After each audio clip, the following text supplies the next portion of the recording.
Hello everyone, this is Aniket Kumar and today I'll be discussing about the working principles of a toaster. A toaster is one of the most encountered home appliance of the 21st century and hence we should have an accurate idea on how these toasters work. For that, let us start by measuring in the input voltage. For that, I have a multimeter which I will turn on and I will measure the input voltage. As we can see, the input voltage comes out to be 247. After which, we can test the working condition of the toaster by measuring it, by plugging it in and by turning it on. As we can see, the heating coils turn red very quickly, indicating that the toaster is in working condition. Next, we'll look into the disassembly.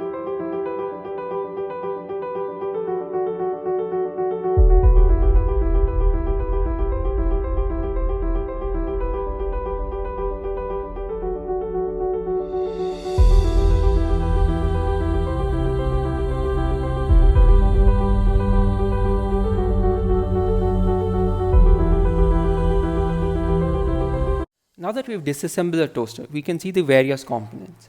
We have the main metal body, we have the breadcrumb corrector, we have the various plastic screws and knobs, we have the internal screws, and we have the outer plastic body. Now, as we can see in the main metal body with all the mechanisms, we have a spring-loaded handle.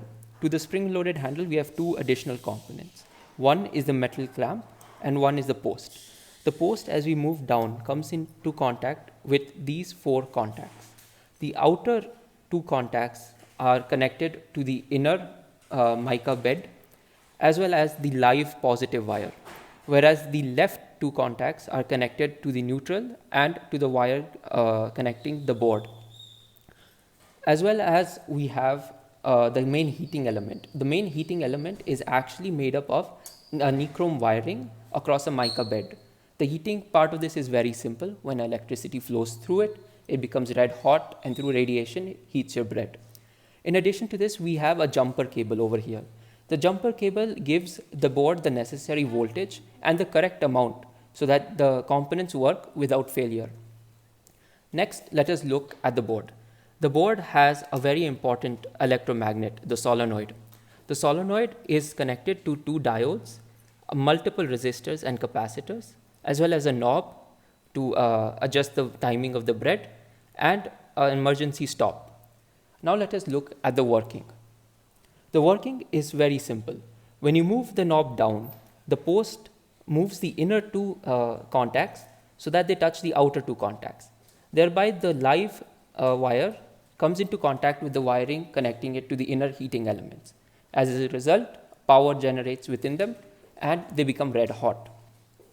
In addition to this, the neutral wire and the wire connecting the board come into contact. And through the jumper cable, some amount of power is diverted to the board, thereby powering the board. When the board is powered, as we can see, we have these two diodes. The interesting part about this is that they are able to convert the incoming low voltage, AC voltage, to a steady DC current, thereby powering the solenoid, which is shown over here, and clamping the metal clamp firmly down to allow your toast to stay in place. The knob over here allows us to vary the time for which the bread stays in the toaster, and the emergency stop is for any unexpected activity. The green wire over here is the ground wire, which is connected to the base of the toaster to divert any undesired current from the toaster to the ground to prevent shocking. Now let's get into the assembly.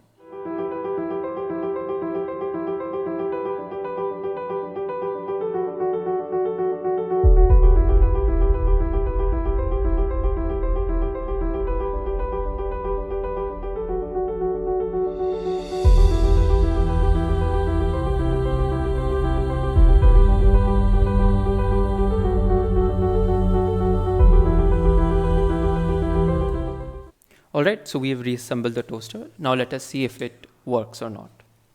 Let us plug it in, after which we will move it down.